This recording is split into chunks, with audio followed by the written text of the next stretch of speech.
Muy buenas. Hola, ¿qué tal? Buenas tardes. Muy buenas tardes, José Luis. Ahora sí me ves, ¿no? Ahora te veo perfectamente. Muy bien. Como dirían, ya estás en antena. Muy bien, fenomenal. Pues nada, buenas Muy tardes bien. a todos. Muy bien. Buenas tardes. Pues nada, ya tenemos aquí con nosotros al profesor José Luis Lázaro. Con el profesor José Luis Lázaro yo creo que hacen falta pocas presentaciones, porque realmente es un profesional muy conocido, muy destacado en el ámbito del pie diabético. La verdad es que es una suerte tenerte aquí con nosotros, José Luis.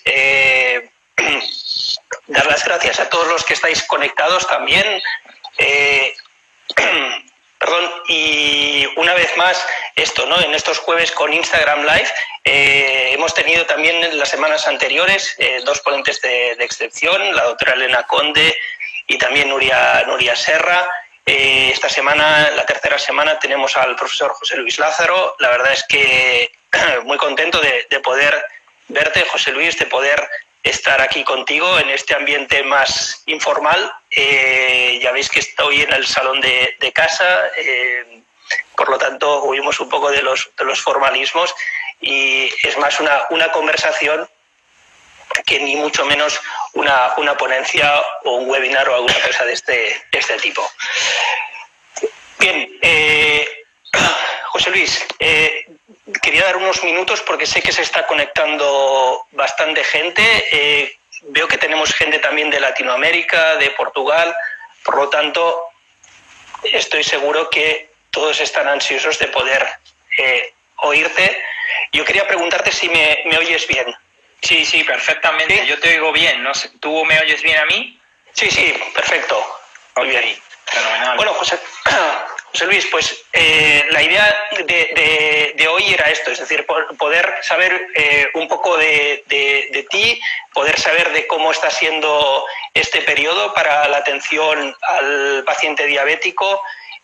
Nos puedes dar una visión, en tu caso, excepcional, porque nos puedes dar la visión tanto de Madrid como de España, como yo te diría que prácticamente de todo el mundo, por tu posición en la Sociedad Internacional de DFUT, y esto yo creo que nos va a dar una visión muy interesante desde este punto también global. Y sin más, quería saber esto, es decir, ¿cómo estás, José Luis? ¿Cómo está siendo este periodo? Sé que estás sumamente activo, es decir, en este momento no te dejan viajar, pero sí que estás con una actividad también tremenda, ¿no? Pero bueno, explícamelo tú mejor, José Luis.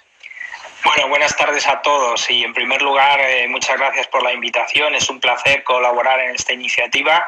Que también es novedosa porque se sale un poco de los formatos más habituales de ponencias, en un poco más en el sentido científico más estricto. De hecho, yo, fíjate que me he tenido que hacer de Instagram para poder hacer alguna cosa que he hecho ya, un par de cosas que hice anteriormente, y bueno, gracias a que tengo a mi hija y le pedí a ella ayuda para que me ayudara en esto, porque realmente manejaba otras redes sociales pero no Instagram. Pero bueno, eso está bien, hay que nunca más estar conectados, y hoy en día gracias a esto pues nos permitimos todos pues estar un poquito más unidos en este confinamiento, ¿no? Bueno, entonces pues en primer lugar eso, muchas gracias. Gracias a ti, José Luis. Por la parte personal, afortunadamente bien, y todo el mundo de mi entorno bien, aunque lamentablemente pues que todo lo que nos rodea es triste, y lógicamente el impacto ha alcanzado también a nuestros pacientes, de los cuales algunos de ellos han fallecido, y que bueno, pues han sido momentos duros, ¿no? Parece ser que ahora estamos en una situación un poco más positiva, pero también me gustaría aprovechar esta oportunidad para lanzar un mensaje a todo el mundo de que no se baje la guardia y que no se confíe en nadie, que estamos en una situación de riesgo mayor al que nos llegó al confinamiento, y yo cada vez que salgo a la calle también tengo una sensación de pánico, en el sentido de ver la gente cómo no respeta las normas, y cómo se toma esto un poco a la torera después de lo que nos ha pasado. Entonces, bueno, me gustaría mandar un mensaje de responsabilidad a todo el mundo y en especial toda esa gente que está apoyando a los profesionales sanitarios de primera línea y que sale a aplaudir, pues luego que cuando salgan a la calle a hacer deporte y a pasear también se acuerden de esos profesionales que no van a poder resistir una segunda ola y que probablemente puede ser caótico. Así que, por favor, mucha responsabilidad. El virus no se ha ido, está ahí, ha llegado para quedarse, por desgracia, por mucho tiempo y vamos a tener que cambiar muchas de nuestras normas habituales de comportamiento y de prevención. Entonces, aprovechar también esta oportunidad desde ese punto de vista. Gracias, José Luis. Yo sé que además has sido muy sensible también en la situación, ¿no? y en la necesidad esta, ¿no? De testear a los profesionales, de testear a la población también en este sentido, y sí que has estado también muy activo desde ese punto de vista, ¿no? Bueno, claramente yo creo que evidentemente es una situación nueva para todos, para las administraciones, para los gestores públicos, para los políticos y para los sanitarios, pero realmente el problema es que no se han querido aprender de otras experiencias de otros países que nos han dicho la importancia de hacer test de formas masivas. Hoy, por ejemplo, en las noticias hemos visto cómo los profesionales del fútbol se han reincorporado a las plantillas y hay test, y a mí me llama mucho la atención que los profesionales sanitarios no haya test para ellos y haya antes test para los que juegan al fútbol. Bajo mi punto de vista, sin entrar en ningún tipo de enjuiciamiento, creo que es cuando menos injusto y sobre todo peligroso. Hoy han salido los resultados de un estudio de test masivos en el Hospital de Alcorcón, aquí en Madrid. Correcto. Y el 30% del personal del hospital, 30%, ha dado positivo y el 50% asintomático. Significa que esa gente está haciendo su vida, está yendo a comprar al Mercadona, está yendo con la bicicleta, está saliendo a pasear al perro y no tiene síntomas, y probablemente es un vector de transmisión. Por lo tanto, creo que tenemos que aprender de muchas lecciones que nos han dado, y en una de ellas está, lógicamente, el reclamar que se hagan test para asegurar que vamos a poder hacer una desescalada, nunca mejor dicho, segura. Pero yo creo que desde el primer momento lo he defendido, es necesario la realización de test masivos y sobre todo al personal sanitario. Ahora mismo el foco de transmisión está en los hospitales, está en el personal sanitario. Hoy en día la gente se está contagiando en los hospitales y muchos de esos personal sanitario está contagiando a sus familiares y está contagiando al señor cuando va a comprar la fruta, o está contagiando a la cajera del supermercado, porque muchos de ellos son asintomáticos. Entonces eso nos tiene que hacer mirar mucho y tener mucho cuidado con ese tema. Esto, y como decías, no bajar la guardia, ¿no? Y estar continuando en esta alerta, ¿no? Al menos ser o mantener todas las precauciones posibles, ¿no? Sin duda. Hay que comportarse, cada uno de nosotros tenemos que comportarnos como si fuésemos un COVID positivo. Yo creo que si todo el mundo pensara de esa manera, no habría contagios. Hay que recordar que los epidemiólogos nos están diciendo que todo el mundo lleve mascarillas es como que tengamos una vacuna. Hasta que no tengamos vacuna, nos tenemos que acostumbrar a todo el mundo tiene que ir con mascarilla. Yo creo que eso es una recomendación que debería hacerse obligatoria, porque lamentablemente en nuestra cultura solo hacemos caso si detrás hay una multa. Y por desgracia, si no hay un señor en la calle que te ponga 600 euros, la gente no hace caso. Pero hasta que no haya vacuna hay que llevar mascarilla, comportamiento como si cualquiera de nosotros estuviéramos infectados, y eso es lo único que puede reducir contagios. Si no, está muy complicado el tema. José Luis, y desde el punto de vista del pie diabético, ¿cómo estáis viviendo ya casi estos 2 meses, ¿no? Desde que se inició todo a mediados o finales de febrero e inicios de marzo? ¿Cómo os ha impactado esto desde el punto de vista de la universidad, desde el punto de vista de la clínica universitaria, y luego un poco desde el vista en general, ¿no? Con la visión que tú tienes amplia, ¿no? ¿Cómo ha sido esto? Bueno, pues ha sido una película. Hay una película, recomiendo a todos, que se llama Contagio. Y yo creo que al guionista de esa película hay que darle o meterle la asociación de adivinos del mundo, porque ha copiado la situación actual. Lo recomiendo, hace poco la echaron en televisión y ha reproducido exactamente lo que nos ha pasado. Y hemos vivido pues de una incredulidad hasta de la noche a la mañana tener que salir corriendo prácticamente como si se estuviera quemando el edificio. Quiero decir una cosa que es importante, y se está hablando de una segunda ola, pero esa segunda ola no va a ser pacientes de COVID. Esa segunda ola va a ser pacientes con enfermedades crónicas que han perdido seguimiento durante este tiempo porque la sanidad no ha podido atender y dar continuidad a miles de pacientes que están todavía en seguimiento de enfermedades crónicas, entre los que están el pie diabético. Nuestra situación fue que pudimos resistir al cierre que se implantó en la Comunidad de Madrid, el cierre de centros educativos, colegios y universidades se implantó antes de la declaración del estado de alarma. Y yo pude negociar con la universidad poder estar algunos días más para no interrumpir de la noche a la mañana el seguimiento de nuestros pacientes. Muchos de ellos recién operados, en seguimientos postquirúrgicos, con úlceras activas y, lógicamente, con pies complicados.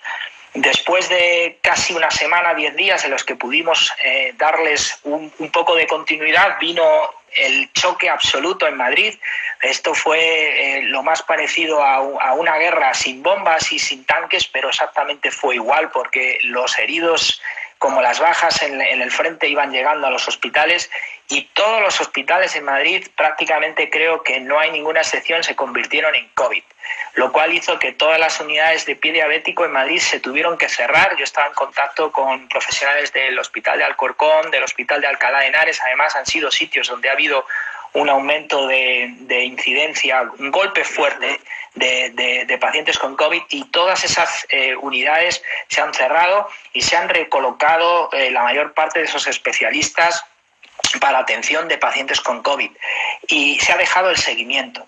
Entonces, ha influido de una forma importantísima, pero no solamente aquí en España. Nosotros llevamos una semana o dos de demora con Italia, y en Italia pasó exactamente lo mismo. Yo estaba en Italia el día que se empezó a declarar el problema allí, eran 24 o 25 de febrero, y después, lógicamente, le pasó igual, y allí han dejado también esa atención de pacientes con pie diabético. Por ejemplo, en la Universidad Tor Vergata de Roma, el profesor Luigi Uccioli, que estuve hablando con él hace poco, cerraron la unidad de pie diabético, el hospital universitario se convirtió en COVID Hospital.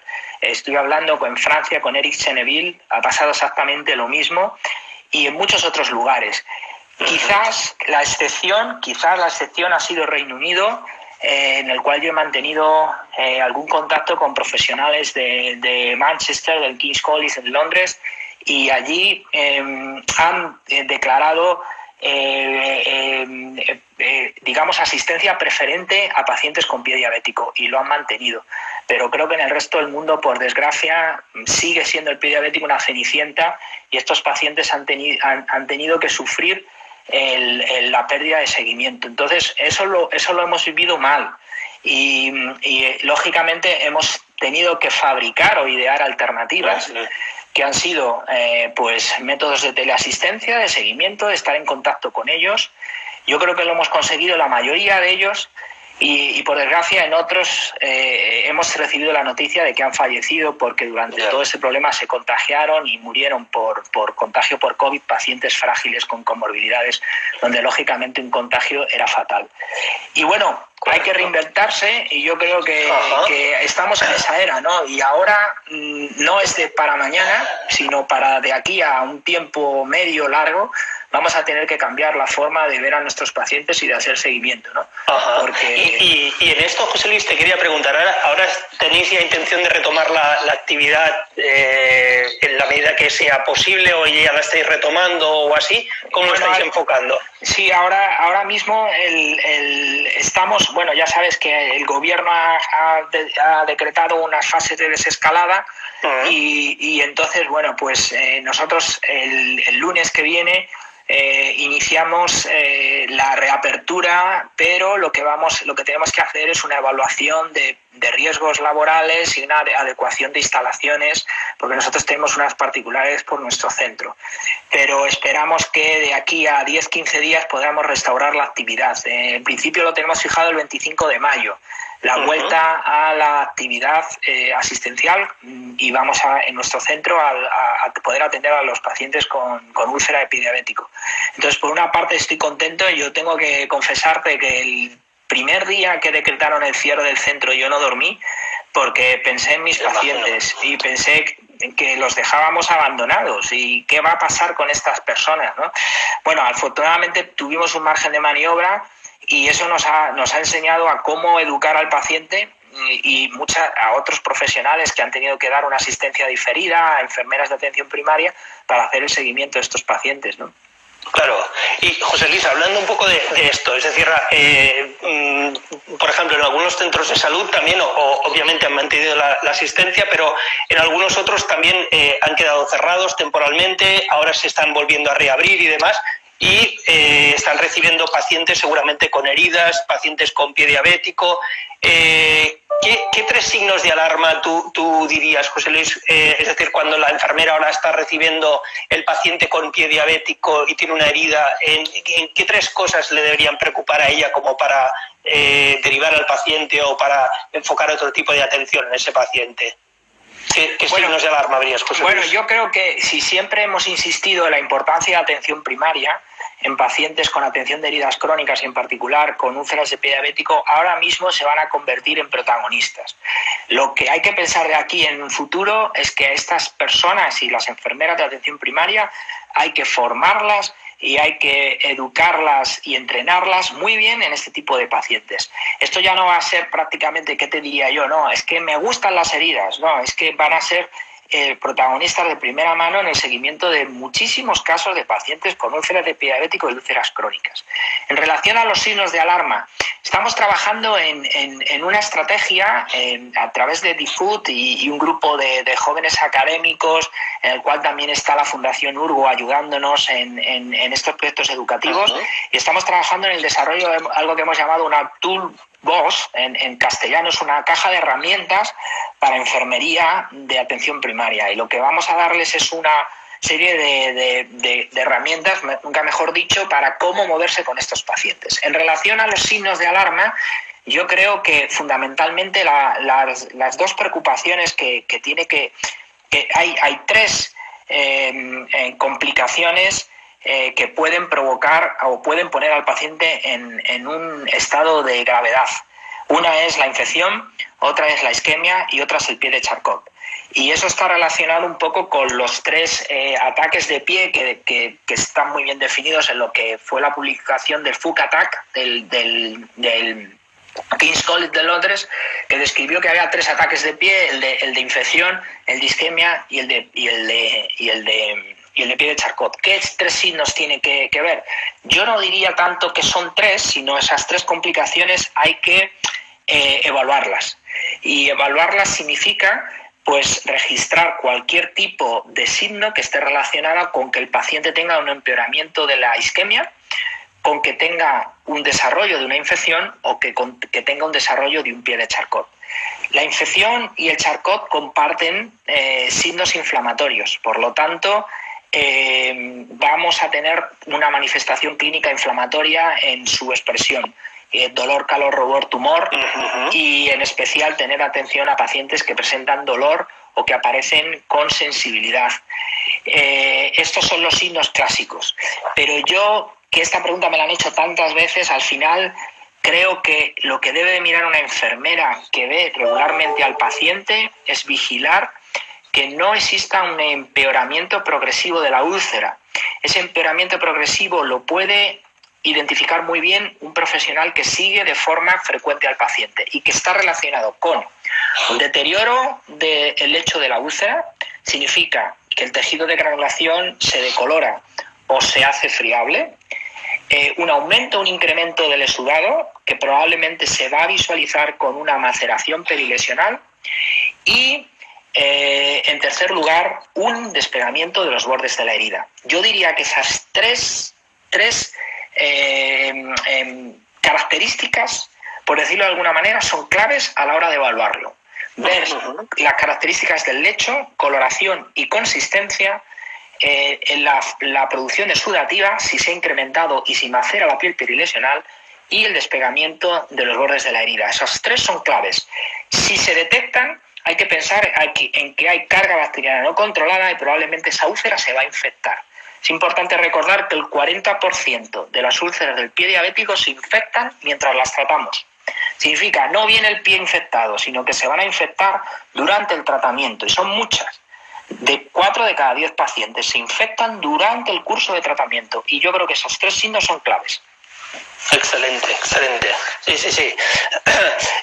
Aquí veo algunos comentarios ahora mismo en la red, ¿no? En la comunidad, que dice que realmente no se han dejado de atender las heridas, y es así, ¿no? Es decir, hablando con otros profesionales, ni mucho menos se han abandonado los pacientes, ni mucho menos los pacientes con heridas tampoco, ¿no? Pero sí que ha obligado a derivar esa atención, ¿no? O realizarla de otra forma, ¿no? Mediante atención domiciliaria o con telemedicina o mediante los sistemas que se ha podido, ¿no? Y es decir, todos han hecho un esfuerzo enorme, ¿no? Tanto desde la atención primaria como de las unidades especializadas, ¿no? Entonces, en este sentido, sí que probablemente será también útil, ¿no? Este toolbox que comentas, José Luis, para poder mejorar todavía más esa atención al pie diabético. Por supuesto, y gracias a eso muchos de los pacientes han salido adelante, por supuesto. Y gracias a ese ejército de enfermería de atención primaria, nuestros pacientes han estado excelentemente cuidados.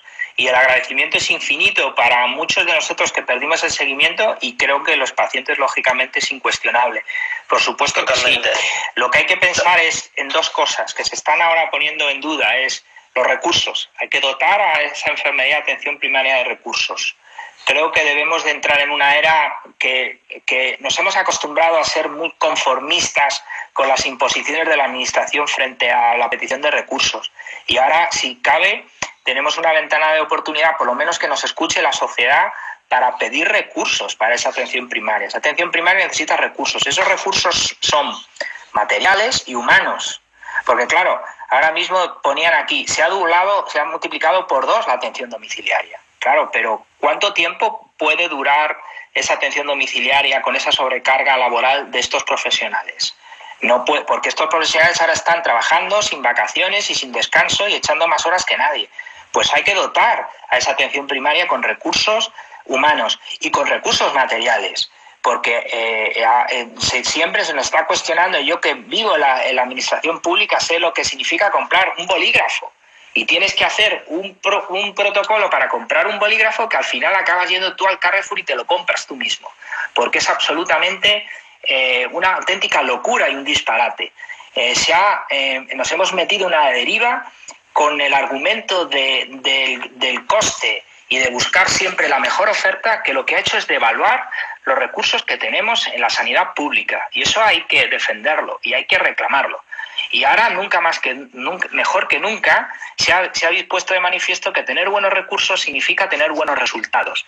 Yo hace mucho tiempo que voy diciendo que tenemos que pensar en la medicina no basada en la evidencia, la medicina basada en resultados.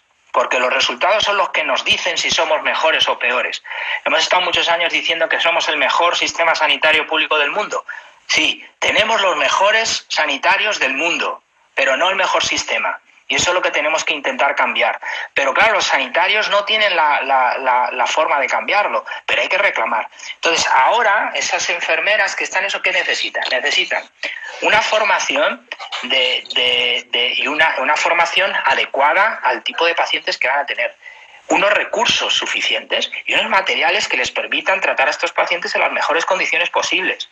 Yo hablaba en un webinar que tenía con los italianos y decían, no, es que ahora no importa cómo curemos a la úlcera del paciente, porque claro, ahora estamos en muchos escenarios volviendo a la prehistoria, a las cuevas de Altamira, ¿no? Yo dentro de poco, pues nada, le ponemos al paciente unos ungüentos con unas plantas y unas hierbas y ya está. No, oiga, no, es que yo como paciente no tengo la culpa de lo que está sucediendo para que mi atención se reduzca en recursos. Esto significaría que yo, si soy un paciente cardíaco que necesito una medicación, ahora la administración no me dice que no me puede decir que no tengo recursos para que mi medicación sea o más barata o sea insuficiente. Y tenemos que seguir insistiendo en que esto puede mejorar. Y en esas herramientas que hablábamos antes, Josep María, qué importante es el tema de la selección de un apósito, que puedas mantenerlo más tiempo, que te garantice un menor tiempo de cicatrización, que te reduzca el nivel de complicaciones, que te dé garantías, porque al final durante todos estos años en tantas conferencias que yo he oído y en tantos congresos, al final hemos hablado de tantos tipos de apósitos. ¿Tú sabes al final los apósitos que pone la gente? Los que te dan confianza. Da igual que te digan que tienes un Lancet o que tienes la publicación que quieras, es el que te da confianza, que tu paciente no se va a complicar, que la úlcera va a mejorar, que el paciente va a cicatrizar antes y que va a haber menos complicaciones. Pero eso hay que dotarlo, porque si nos vamos a enfrentar dentro de 3 meses otra vez, lo que nos vamos a enfrentar no lo voy a decir porque va a ser lamentable de la crisis económica que vendrá encima, pero si dentro de 3 meses nos vamos a enfrentar otra vez a ir a la compra al céntimo, a que no vale nada de lo que se esté haciendo, a que la investigación se deteriore. ¿Qué importancia tiene la investigación? Ahora nos estamos dando cuenta. ¿Por qué no la tenemos en cuenta cuando la tenemos? ¿Por qué la evidencia no se está teniendo en cuenta en estos pacientes? Al final, lo que tenemos que pensar es que las estrategias será evitar que estos pacientes vayan a los hospitales, retirar o impedir que estos pacientes se acumulen en los hospitales, distribuirlos más en atención primaria, tenerlos en una buena red de atención primaria bien comunicada, y lo que tienen que saber la enfermedad primaria es identificar el paciente con riesgo o con complicación y hacer una derivación urgente.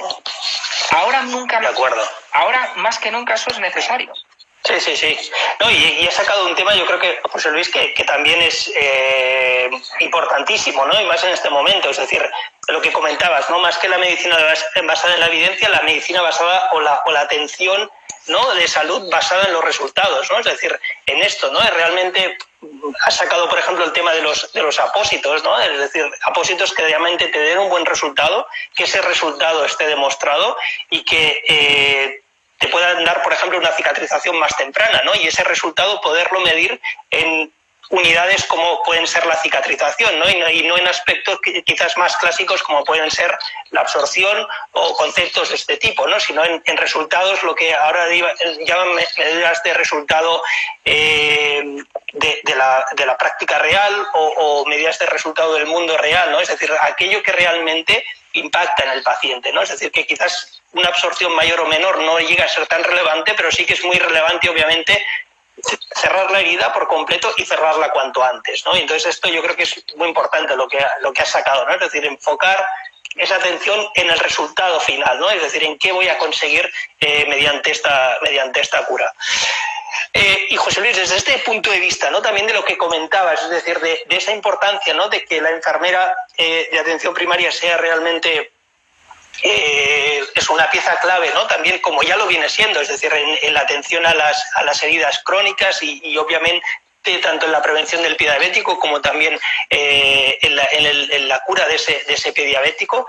¿Crees que pueden ayudar, por ejemplo, las herramientas, ¿no?, que tenemos actualmente de telemedicina? No sé si podemos también hablar de telepodología o aplicaciones que en este momento hay para intercambiar información, desde la clásica foto, ¿no?, que ahora se intercambia quizás por canales que no son los mejores, como puede ser WhatsApp, y poder eso desarrollarlo a través de aplicaciones específicas o a través de esto, del ordenador o de otros canales. ¿Crees que eso puede ayudar en la atención y sobre todo en la comunicación y que realmente impacte en la atención positiva del paciente?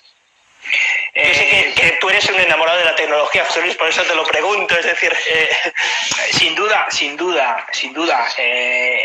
Digamos que yo creo que ya no diría que es el futuro, es el presente. La utilización de recursos de telemedicina. Ahora lo que hay que hacer es adecuarlos a nuestra estructura, porque claro, no existen, no están integrados en nuestro día a día. Y fíjate que yo llevo mucho tiempo diciendo que los pacientes durante muchos años se han conformado con que alguien les atienda. no les ha importado ni cómo les atienda ni el resultado, sino que alguien les atienda. Y eso ha sido, por ejemplo, el ejemplo claro es la Comunidad de Madrid, donde durante un tiempo los hospitales crecían como champiñones, ¿no? ¿Por qué? Porque a la gente le daba mucha tranquilidad tener un hospital atrás de la puerta de su casa. Le daba igual quién estuviera allí trabajando y lo que fuera a pasar, pero decían, no, es que yo voy allí y me atiende. No, oiga, no. Que lo importante es cómo le atiendan y el resultado que tenga. Volvemos a lo mismo. Entonces, ahora, ¿cómo integramos todo esto? Yo creo que eso va a ser el futuro de muchas cosas, pero culturalmente romper el face-to-face, es decir, las consultas físicas con los pacientes, va a costar. En segundo lugar, hay una relación emocional con los pacientes, y sobre todo los pacientes con heridas crónicas, porque son pacientes que van con mucha frecuencia a las consultas, tienen contigo una relación personal, son pacientes que generan una especie de dependencia con los profesionales que les siguen. Son pacientes para los cuales simplemente el verte la cara les influye en su estado emocional de ansiedad. Son pacientes que tardan mucho tiempo en cicatrizar. Eso va a costar. No es lo mismo eso que ponerte y conectarte. Luego hay otro hándicap, que es los pacientes son mayores y no todos tienen la posibilidad de conectarse a Instagram o de hacer un FaceTime. Porque todavía, José Luis, todavía. Por eso te digo que lo que nos falta es, las herramientas están, lo que nos falta es implementarlas y adecuarlas en nuestro día a día.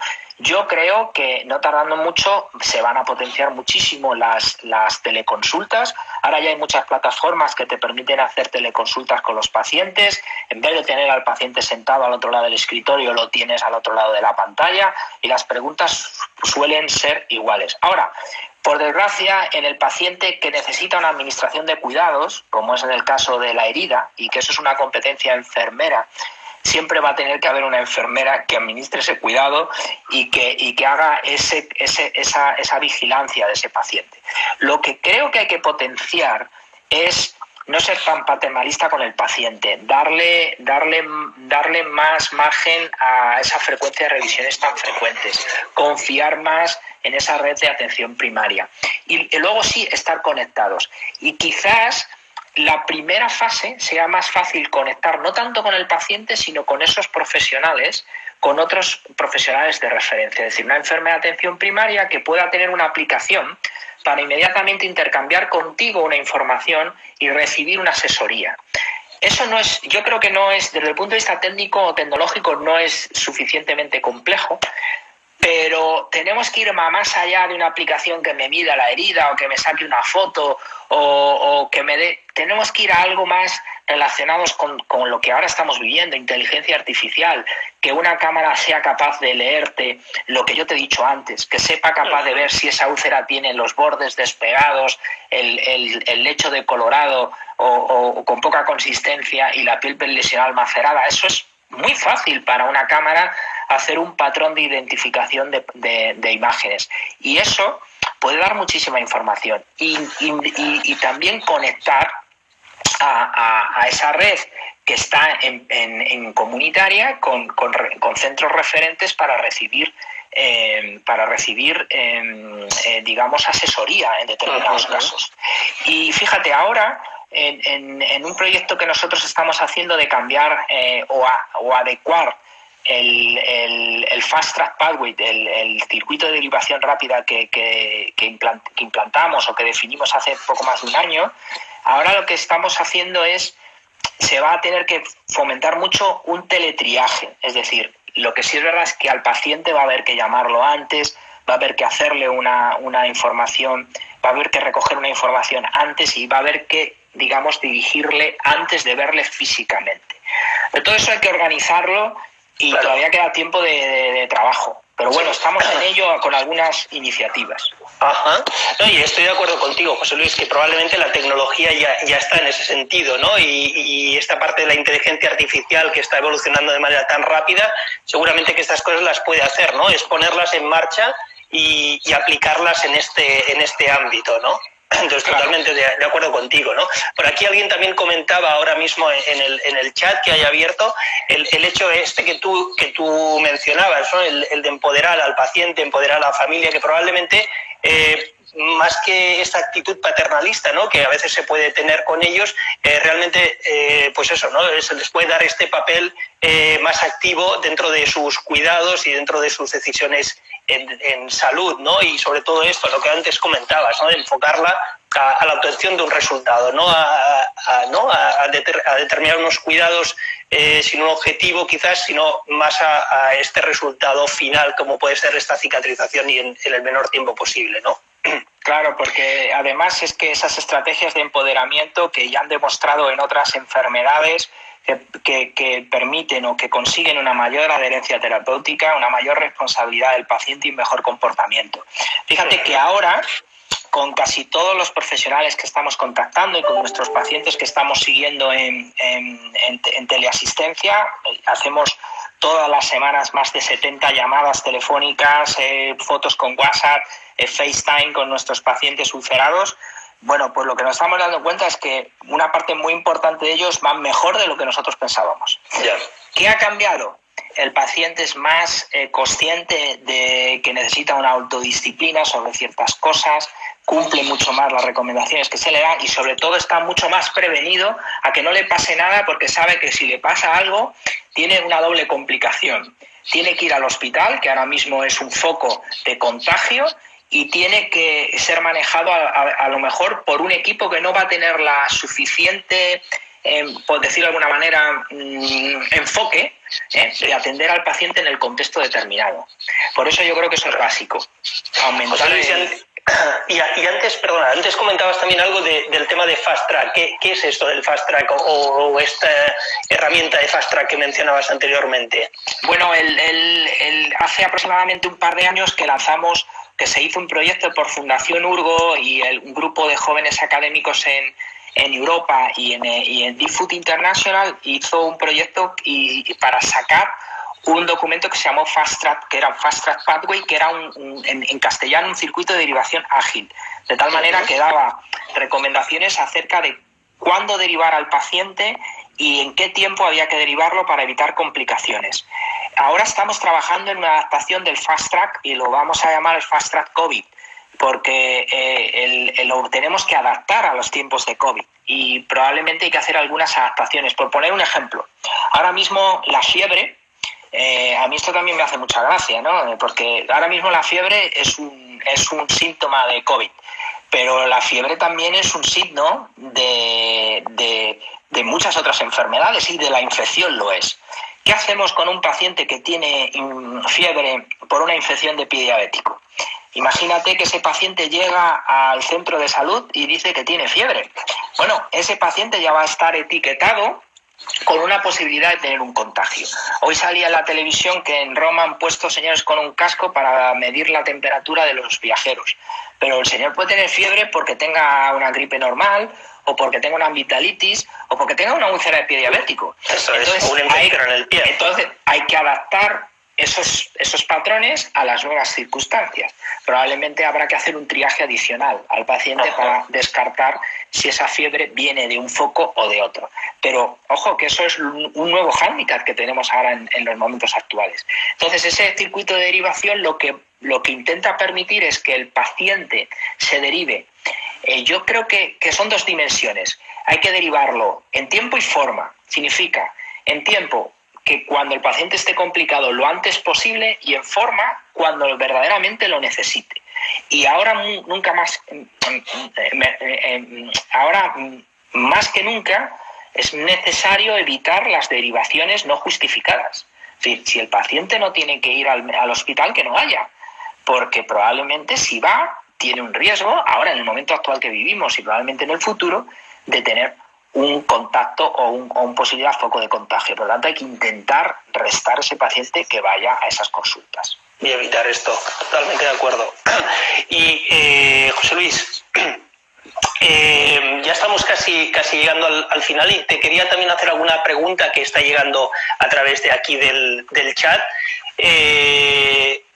Y una de ellas es, lo estoy leyendo, es ¿cómo crees que debe ser el abordaje inicial de los pacientes cuando lleguen a los centros? Y otra de las preguntas es ¿cómo crees que debe ser el abordaje inicial de los enfermeros cuando comiencen a tratar a los pacientes con pie diabético? Yo creo, mira, eso es una pregunta muy interesante porque ahora mismo estamos trabajando en un checklist rápido. En esa caja de herramientas hay que dar un checklist rápido. ¿Qué va a ser? Comprobar el estado vascular del paciente, descartar que el paciente tenga infección y analizar el estado de la úlcera y el dispositivo de descarga que llega al paciente. Son 4 evaluaciones rápidas. Están relacionadas con el estándar de tratamiento. Hay que recordar que el estándar de tratamiento del pie diabético es descarga, control vascular, control de la infección, control de las comorbilidades y manejo local. El manejo local no me preocupa porque la enfermera lo sabe hacer perfectamente y va a saber identificar la úlcera y adecuar o indicar el apósito. Pero los otros 4 hay que hacer ese checklist. Y para atención primaria, fíjate, cuando pasó todo esto del COVID, nosotros estábamos terminando, que está terminado, un documento de consenso de la Sociedad Española de Diabetes, del grupo de la red GEDACH, del DIFUT International y del grupo de trabajo de pie diabético de la Sociedad Española de Diabetes y de la Sociedad Española de Angiología y Cirugía Vascular. Y precisamente hicimos unas recomendaciones para atención primaria. Y básicamente, fíjate, el checklist es vascular, pulsos, infección, valorar signos clínicos y hacer el test del Provintubón, descarga, quitar al paciente el zapato que lleva normal y ponerle un calzado posquirúrgico. Luego ya hablamos de lo siguiente, eso de primeras. Y por último, un control general metabólico de la enfermedad, haciendo un análisis de cuál es su estado en relación a control metabólico, función renal y estado anémico del paciente. Y ya está. Y ese checklist son 4 puntos. Eso se puede hacer en 1 minuto. Yo creo que eso es lo primero que hay que hacer como abordaje inicial, ¿de acuerdo? Y una vez que se tira al paciente en ese triaje, ya poner con la siguiente fase, que será cómo lo abordamos. Excelente. Con eso, es decir, con esos 4 puntos tú puedes tener una imagen en ese momento de cuál es el estatus del paciente, es decir, cómo lo estás recibiendo, cómo te está llegando ese paciente al centro, ¿no? Y a partir de ese momento y de esa evaluación poder posteriormente decidir, ¿no?, qué hacer con él, ¿no? Si lo puedes atender allá, si lo tienes que derivar, todas estas cosas que luego a partir de ahí se derivarían. Muy bien, José Luis. A ver, yo estamos ya casi concluyendo, aunque me da pena porque en este momento hay más de 227 personas conectadas, o sea que realmente muy exitoso. Yo no sé si, yo querría que me dijeras al menos 3 cosas que has aprendido de este momento.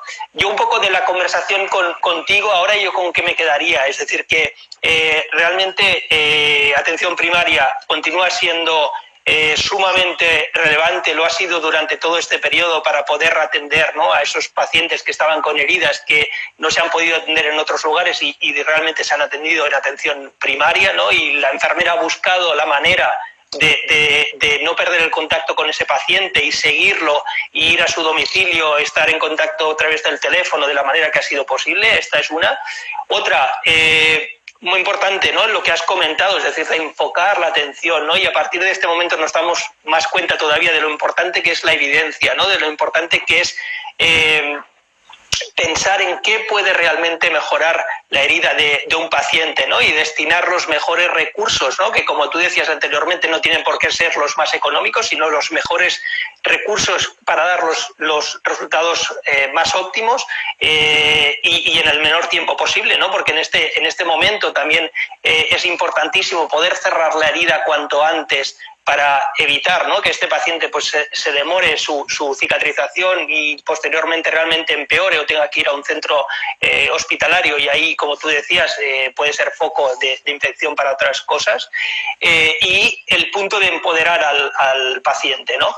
Estas son un poco las 3 cosas, pero seguro, José Luis, que tú tienes otras 3 para añadir, ¿no?, a toda tu experiencia y esta vivencia de estas semanas que están siendo tan intensas, ¿no? No sé qué otras cosas me dirías. Yo creo, yo llevo muchos años diciendo algo y ahora mismo creo que toda España es consciente de algo. Es que tenemos la mejor enfermería del mundo, eso está claro. Y que además, aparte de ser excelentes profesionales, tienen un compromiso con, voy a decir algo, con comerse todo lo que les llegue encima, increíble. Y yo creo que eso nunca se lo vamos a poder agradecer, por mucho que se lo digamos. Durante muchísimos años, a mí, sobre todo, siempre lo he dicho, la enfermería me ha demostrado que es la profesión sanitaria con mayor humildad del mundo, porque han sido los únicos que cuando no saben algo preguntan. En otras especialidades médicas y en mi profesión en particular también a veces te encuentras con gente que no sabe las cosas y lo que hace es intentar hacerlas y a veces las hace mal. La enfermera está ahí y dice, oye, ¿cómo hago esto? ¿Cómo lo soluciono? Eso he aprendido. Otra cosa importante, somos muy criticones, los españoles nos criticamos mucho los unos a los otros, es parte de nuestra cultura, ¿no? De nuestra cultura. Somos latinos y si nos vamos a Latinoamérica, aquí hay un montón conectados, ellos dicen, ¿por qué hacen? ¿Os suena eso de que hacéis lo mismo? Sí, no os preocupéis, eso lo hemos llevado nosotros allí, ese es otro virus, el de la crítica, pero también somos muy creativos. Y entonces otra de las lecturas que he aprendido es que nos hemos readaptado de forma a la velocidad de la luz. A los 3 días de estar confinado en casa, montamos una academia de confinamiento para dar soluciones a los pacientes con pie diabético. Todo el mundo se volcó en participar. Los mejores profesionales del mundo, desde David Astron o los editores de las guías del International Working Group, quisieron colaborar para hacer recomendaciones de cómo atender a los pacientes en tiempos de COVID. Eso es creatividad. Y vemos que están lloviendo todo el rato webinar, la gente lo está haciendo gratuitamente, se está cediendo a formación de forma fácil, free, sin pagar un duro. Eso es fantástico. Entonces, yo creo que en ese sentido también hemos aprendido de que somos solidarios, de que somos creativos, de que cuando hay un problema, probablemente el problema siempre, detrás de un problema hay una oportunidad, y ahora la oportunidad es de aprender y de crecer. Yo creo que eso es importante. Y luego la tercera parte es, fíjate, en enero tuvimos una reunión para este documento de consenso que yo te dije, donde lo teníamos terminado. Y siempre habíamos dicho, el foco es atención primaria. El problema que tenemos con el pie diabético es que nunca hemos cuidado atención primaria. Ibas a un congreso de pie diabético y no veías atención primaria, las veías sentadas a las enfermeras, asistentes, las primeras, muchas de ellas sabiendo más de algunos de los que estaban arriba hablando, pero nunca las veías liderar el pie diabético. Ellas son las que tienen que liderar, hay que empoderar a la enfermería de atención primaria. Yo decía, hay que poner el foco. Ahora creo que no hay ninguna duda de que el foco tiene que estar ahí y hay que hacer ese empoderamiento. Es verdad lo del equipo multidisciplinar, pero el equipo multidisciplinar no tiene que estar metido dentro del mismo edificio. Es decir, podemos trabajar distintos especialistas conectados, ahora nunca más que nunca, en redes asistenciales. Una enfermera de atención primaria, el rol del médico de atención primaria también es básico. Si no hay una participación, el equipo de atención primaria en sí mismo, y conectados con otros especialistas. Y ese equipo no tiene por qué estar, como muchas veces se ha descrito, en la misma mesa viendo al paciente a la vez, sino lo que se necesita es una buena coordinación y una buena comunicación. Y si eso lo conseguimos, el beneficiario de todo esto es el paciente. Y al final, lo que decía al principio, al final lo que vamos a obtener es un mejor resultado. Eso es lo que nos debe de guiar. Repito, que la medicina, la enfermería, la asistencia sanitaria debe basarse en el resultado. Y se mide, y ahora nunca más que nunca está de moda, porque ahora ¿qué nos dicen todos los días? Los muertos que tenemos. Claro, eso es un resultado de salud, ¿de acuerdo? Bueno, pues cuántos amputados tenemos, o cuántas úlceras tenemos, cuánto tiempo se tardan en cicatrizar, cuántas de ellas se complican, esos son resultados. Y eso es lo que tenemos que empezar a medir.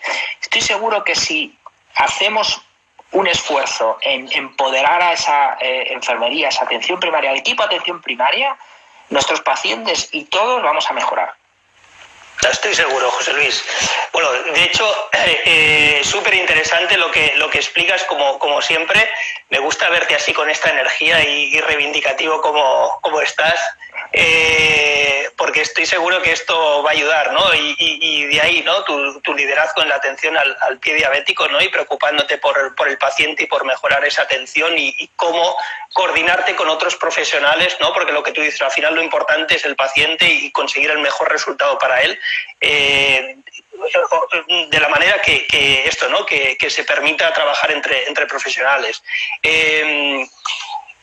Aprovecho para anunciarte dos cosas también.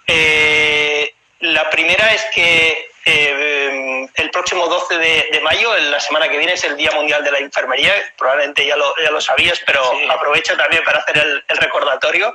Y el segundo es que desde la Fundación Urgomedical se lanza justo en esta semana también una campaña de concienciación a nivel internacional, también para mejorar, ¿no? la información y la atención que recibe la persona con pie diabético. Nada más, José Luis, darte las gracias. Es un placer, como siempre, oírte. Aprovecho también para dar las gracias a todas las personas que se han conectado, todos los profesionales de España, de Portugal y de Latinoamérica que en estos momentos están conectados con nosotros. Y nada más, buenas tardes a todos, buenos días para los de allá y muchísimas gracias, profesor José Luis Lázaro, un placer y hasta la próxima. El próximo jueves nos volvemos a ver en Instagram Live en los jueves con Urgomedical. Un abrazo, José Luis. Muchas gracias, un abrazo. Gracias a vosotros. Chao. Hasta luego. Gracias.